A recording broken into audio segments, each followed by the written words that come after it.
Hi, welcome to the Journey of Discovery webinar series. The first topic we are going to be exploring is called Rise of the Autonomous Consumer and Opportunities for Realtors. So before I get started, I just want to mention that BCREA has a section of their website under Journey of Discovery where you can find all of the reports and activities that are related to the Journey of Discovery project, including the full report associated with this webinar called the Consumer Autonomy Report. So please go there and visit it and take advantage of all those resources. So why are we here today? Why should you care about consumer autonomy? This is a consumer behavior trend that is not going away. It's affecting not only your industry, but every industry that's out there. This is a different way that consumers are interacting with corporations and organizations, and it has major implications for realtors. So let's start off with consumer involvement.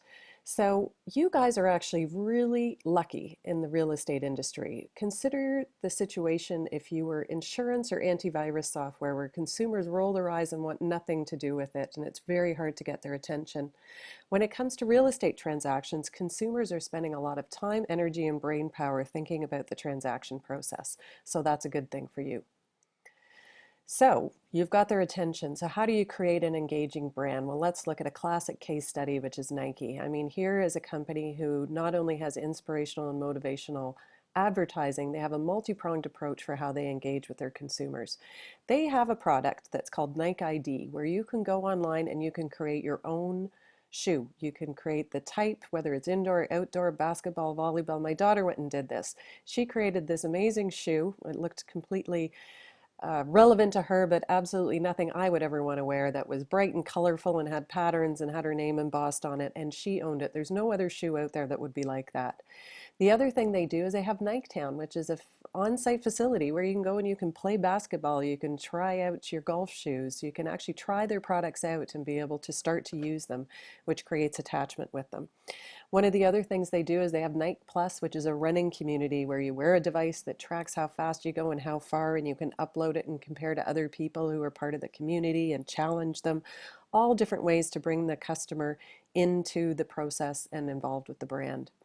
So this leads me to something called the IKEA Effect. You build it, you love it. You've all probably gone out and bought something from IKEA and put it together, and perhaps you're a bit frustrated and it took longer than you thought, and maybe there was a little bit of cursing that went on, but eventually you had those bookshelves or that cabinet made and you put it up and you put all your things in it and you realized, hey, this is pretty good value. And you're proud to have it there and to have your things in there.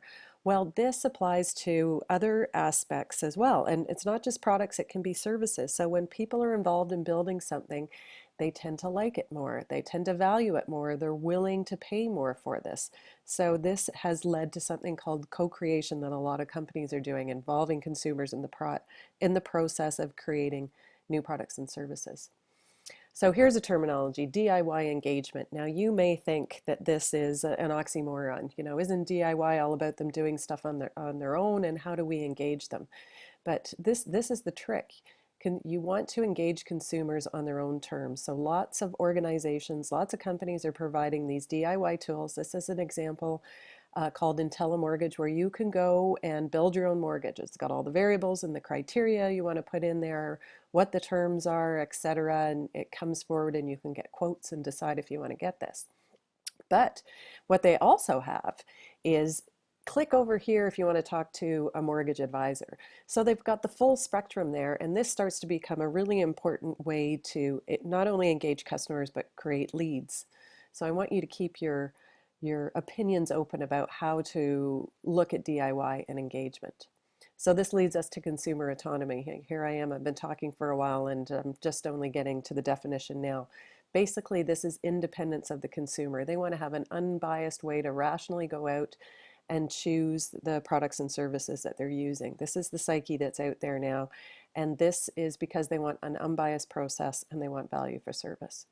So let's look at another case study to do with the automobile industry and how they are really leveraging consumer autonomy, engagement, and emotional experiences, because brands are all about creating an emotional attachment. And each of you that are out there, each realtor, you are your own brand and you want to create emotional experiences. So this is where a lot of European car manufacturers, you can go out and take delivery of your products. So you fly over to Europe, you go to the BMW plant, you go and you see the factory and you pick up your car. They have special insurance where you can go and drive around Europe for 2 weeks and break your car in and have this great emotional experience, and you bring it back and they ship it back to North America for you. So what better way to create some attachment to the product and the process? They've involved you in the process. And real estate is laden with emotion, so there's lots of opportunities there. But you know what? There's lots of friction points in the transaction process. So let's look at what sellers undergo, and I just want to talk about one aspect of this, which is the listing price. So right now, the research that we've done, consumers are going out and they're doing a lot of research on their own. They are going and finding out as much information as they can about listing prices. Sure, some of this is on MLS, but they're also talking to probably unreliable sources, but their neighbors, anyone in their building. They're doing anything to get that information and see what they should be listing their house for. Then they are going and they're getting 2, 3, maybe even 4 realtors to come forward with their proposal for a listing price and the marketing program, and they're using that as a way to audition and choose them. So you've got customers who are much more sophisticated in how they do this, and the fact that they don't have access to some of this data is really causing friction and creating some discontentment. So let's talk about friction.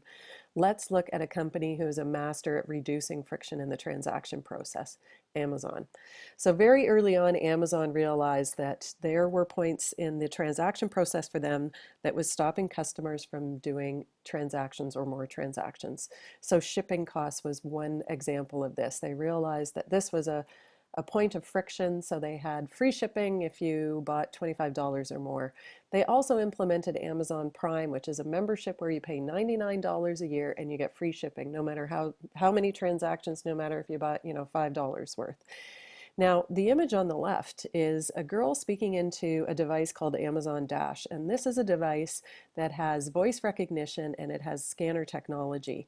And what you can do is you can basically shop in your own house. You go and you open the fridge and you scan the milk jug, you scan the mayonnaise jar, you go and scan the cereal. You say that you want apples or oranges or English cucumber. It goes in there. It goes on your Amazon Fresh list and it's delivered the next day. So talk about being able to reduce friction. So this leads me to another terminology, if you bear with me. This is a term that you should all understand, disintermediation, and it's quite simple. It's removing the middleman. And the image that we have here in the case study that we use in the report has to do with the newspaper industry. So this is a classic example of how readers totally disintermediated print publications and went directly to the writers. So what happened was the writers started blogging and having their own websites where readers could go there directly. And this totally caught some of the print publications, very reputable, very established, very well regarded, totally on their heels, and changed that industry.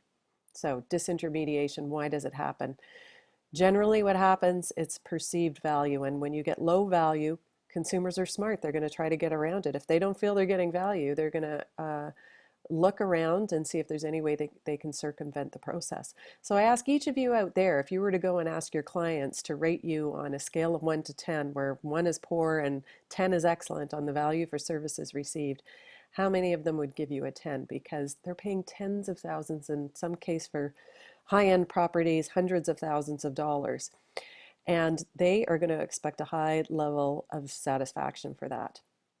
So we looked for hard data on value for services across Canada and even across North America, and we couldn't find any previous research studies on that. But we did find some satisfaction data from NAR down in the US.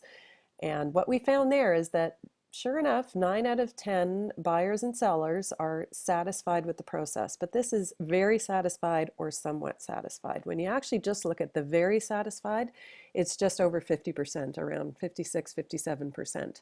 And I would argue that you've got a huge segment of consumers who, if they are very satisfied, if they're only somewhat satisfied, you're going to have some discontent rising there. And the only way to get around disintermediation is either increase your value or decrease your fees. Okay, has disintermediation already begun? Well, I would argue if you look at the buying process that yes, it has. The consumer has really taken over the front end of the buying process, up to the point of sometimes they don't bring a realtor in, right? All the way over almost to the right there at the point of offer. They're doing all the search and evaluation. They're going to open houses and viewing things online, and they've totally taken that part over. Is that okay? Is that all right with you guys? Perhaps it is. But what's happening is that amongst consumers, there's a lot of switching going on, and there's a real decrease in loyalty. And I'm sure some of you would have experienced that out there. And actually, the mobile industry is a good example of how people don't like to be forced into commitments. So the mobile industry has experienced a huge increase in the prepaid market. It used to be a real niche part of the market where really only sort of the low end, low income people actually had prepaid. Now 25% of the market has prepaid, and that's because it gives them the ability to not have a contract to be locked into. Okay, is the realtor complicit in all of this? This is a sort of provocative quote that comes from Rob Hahn, who is a blogger down in the US on the real estate industry. And his argument is it's not technology, it's not the Zillows of the world and these online brokers that are disintermediating the realtor. It is realtors that are not providing value to the process. So is that fair? We all know that you guys can provide value. And you know what? Consumers need help to make better decisions. There's lots of research out there that shows that consumers are actually biased in the way they make decisions. It's a relative perception based on the information that's there, and often we take the information we want and we ignore the information that is maybe not supporting our argument or position. So just like these orange dots that are there, which are actually the same size but look different based on the other circles that are surrounded around them, it's the same thing when consumers are going out and selecting homes to purchase. They actually need some help to make a good decision. And in some cases, people might only have one property to choose from. And in other cases, other markets that have a lot more inventory, they might have lots of choices to compare to. So I just want to acknowledge that there definitely is value. You have to articulate it and get it out there. Now, one of the last thing here is the perfect storm that's happening, but I think it's also a perfect opportunity. So millennials. Millennials are the upcoming generation. They actually make up 25% of the population. They are very educated. They are diverse ethnically, culturally, in terms of religion. They're very educated. They actually, unfortunately, because of when they came of age, they are experiencing a higher level of unemployment, a higher level of underemployment, and so they have lower incomes, they have a higher debt load, but they're very connected. Talk about being socially connected in terms of social media and mobile. They are very, very tech savvy, and they are used to really fast response times, and they are used to going out and seeking information themselves. They're the ones that are going to Google. They haven't known a world without Google. So how are you guys going to address this segment of the population as they're going out and are going to be the new generation of new home buyers that are out there? And you can see on the left, this is actually a tool from the New York Times. There's lots of discussion out there amongst millennials about should they rent or should they buy?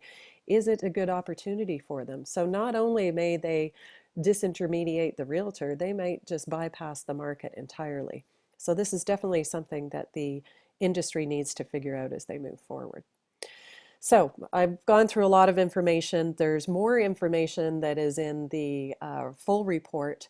And I just want to mention again that this is the first of 3 webinars that we will be doing. I've got the dates up here. June 19th is the next webinar on realtor professionalism. And July 10th is on Realtor Match. And that has to do with referrals and lead generation and how consumers are finding realtors and how realtors are finding consumers. So I hope that you're able to join us for those. I want to mention again the BCREA website that has all the journey of discovery events, reports, etc. And there's also a Facebook page that you can go to that has lots of engaging information and topics and ways for you to take part in the discussion. I want to thank you very much for taking the time to listen to this, and please let us know what you think.